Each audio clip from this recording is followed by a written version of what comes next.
तो guys welcome to MCTI। तो ये रहा हम आप सभी के लिए एक और नए वीडियो जिसमें हम लेकर आ चुके हैं सेशन नंबर 32। तो चलिए फटाफट से शुरू करते हैं अपने नॉलेज चेक नंबर 1 के साथ। तो ये रहा मेरा फर्स्ट नॉलेज चेक जिसमें टोटल 5 क्वेश्चंस है। Select the appropriate tab to change the background colour. So design tab में format background. You can change the slide theme under dash tab, design tab. Where can you find the option to change the size of a slide in PowerPoint? In the View tab. Which icon from the Design tab will you click on to change the color palette of Smart Art? Change color icon from the Design tab for Smart Art. You can adjust the height and width of the table from the Dash tab. Format tab of course. इसी के साथ first knowledge check के सभी questions हमने कर दिए हैं solve. 4 question के साथ ही आपका सेकंड नॉलेज चेक आ चुका है आप सभी के सामने।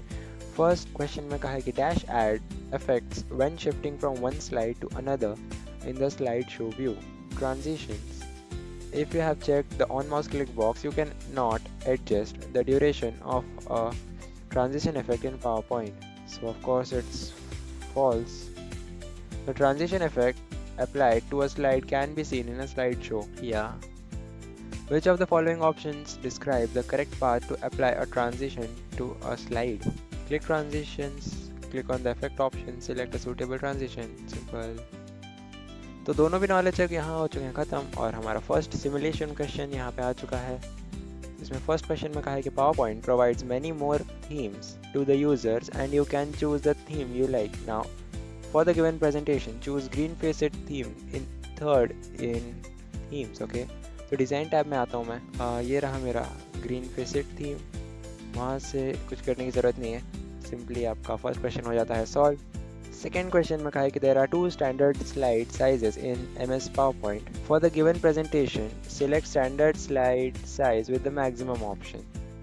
तो आपको डिज़ाइन टैब में आ जाना है, वहाँ से कस्टमाइज ग्रुप में से आपको स्लाइड साइज का ऑप्शन देखने मिलेगा, ड्रॉप डाउन एरो पे क्लिक करना है, तो स्टैंडर्ड स्लाइड साइज दे देना है। सो स्टैंडर्ड दे दिया, फिर maximize option and your work is done. Then यहाँ हम आ चुके हैं अपने सेल्फ पाथ लर्निंग की तरफ।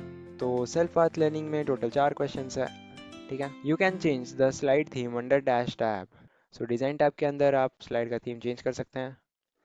You want to change the size of the slide, you have to click on dash tab and dash group. So design tab के customize group में आपको स्लाइड का साइज कस्टमाइज करने का ऑप्शन देखने मिलेगा, ठीक है।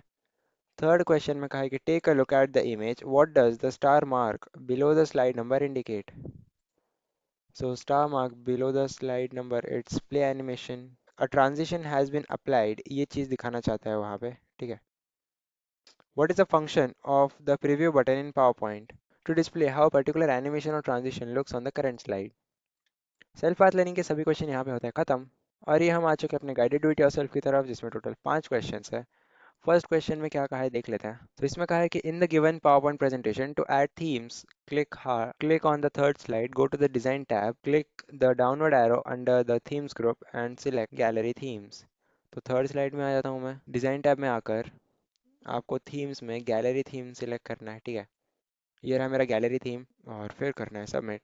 देन यहाँ हमारे सेकंड क्वेश्चन में क्या कहा है देख लेते हैं। In the given PowerPoint presentation, to change the theme color on the second slide, go to the Design tab, click the downward arrow under the Variants group, select Colors and choose the Marquee theme. Okay, तो second slide में आ जाऊंगा मैं सबसे पहले, ठीक है। फिर design tab में आऊँगा, वहाँ से वेरिएंट्स ग्रुप में से मैं यहाँ पे ड्रॉप डाउन एरो पे क्लिक करूँगा, वहाँ से कलर्स को करूँगा सिलेक्ट, मार्क्यू थीम वाले कलर्स को मुझे करना है सिलेक्ट। ये रहा marquee theme and submit. Third question में कहा है कि to apply the morph transition to the rocket image in the PowerPoint presentation, select the rocket on the second slide, click on transition, choose morph, then copy and paste it to the third slide, preview transition. Okay. सो मुझे ये जो rocket का image आपको दिख रहा है, इसको करना है कॉपी। सो यहाँ से मैं कॉपी कर लेता हूँ अपने क्लिपबोर्ड ग्रुप में से, ठीक है। और फिर ट्रांजिशन में आके मॉर्फ दे देता हूँ और फिर मैं अपने थर्ड स्लाइड में आऊँगा, यहाँ पर मैं आके कर दूंगा पेस्ट।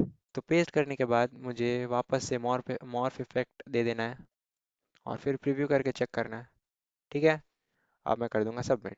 इसके बाद कहा in the given power point presentation to add sound, go to the transition tab, click on the sound arrow under timing, select chime and select preview. तो मैं यहाँ पे ट्रांजिशन टैब में आ जाता हूँ, ठीक है। फिर वहाँ से टाइमिंग ग्रुप में से मैं नो साउंड के बाजू में जो ड्रॉप डाउन आ रहा है उस पर करूँगा क्लिक, वहाँ से सिलेक्ट करूँगा काइम और फिर कर दूंगा preview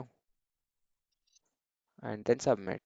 so guided do it yourself का ये फिफ्थ क्वेश्चन है जिसमें कहा है कि in the provided PowerPoint presentation to add timings for each slide go to the transition tab now, navigate the advanced slide option under the timing group, uncheck the on mouse click option box, then check after box and set time duration to 1 minute for each slide।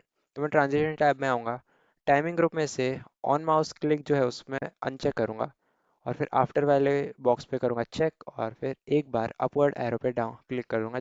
अब मैं करता हूँ submit. इसी के साथ guided do it yourself यहाँ होता है खत्म। फटाफट से बढ़ते हैं अपने सेशन कंप्लीशन टेस्ट की तरफ। सो सेशन कंप्लीशन टेस्ट में टोटल 10 क्वेश्चन है। Rahul carries study materials on a storage device and wants them to open quickly on different computers. Which two storage devices will Rahul use? External SSD and then internal SSD in a laptop. Which two statements correctly describe secondary storage? It's slower than RAM. It is permanent and non-volatile. Why do computers work faster when they use cache memory and SSDs? Cache memory speeds up access to frequently used data. SSDs are faster than traditional HDDs. ठीक है? Which two tasks can be done using an external hard disk? To back up important projects and other important documents. To transfer large files between computers. Which two functions are performed by an internal hard disk in a laptop? तो इसका answer हो जाएगा stores in the operating system and then stores software and user files. Anjali needs to transfer a large video project 10 GB, okay, from her school computer to her home laptop. She needs a device that is portable and can be easily connected via USB. Which device should she use? Okay, so external hard disk, of course. Vikram is working on a presentation when the electricity suddenly goes off. When he restarts his computer later, he finds his saved presentation file is still there on the C drive. Which type of memory makes this possible? Non-volatile memory. Why is the operating system Windows stored on the internal hard disk and not in RAM? Because the internal hard disk retains data when power is off. Ninth question में कहा है कि Karan saves his important work on a computer. He is afraid it may be lost due to a power failure or virus. What is the best step he should take? Copy the file to an external hard disk. Last question हमारे session number 32 का। Riya is a photographer and needs to store a large number of photos and videos from many years. She wants a storage device with large capacity at low cost. Which device is best for her? Okay, so I think HDD is best for her. इसी के साथ session 32 और सभी question session 32 के यहाँ पे होता है खत्म। आई होप आपको ये वीडियो पसंद आया होगा। नेक्स्ट वीडियो में हम लेकर आएंगे सेशन नंबर 33। तो तब तक के लिए बने रहिए हमारे साथ। Thanks for watching.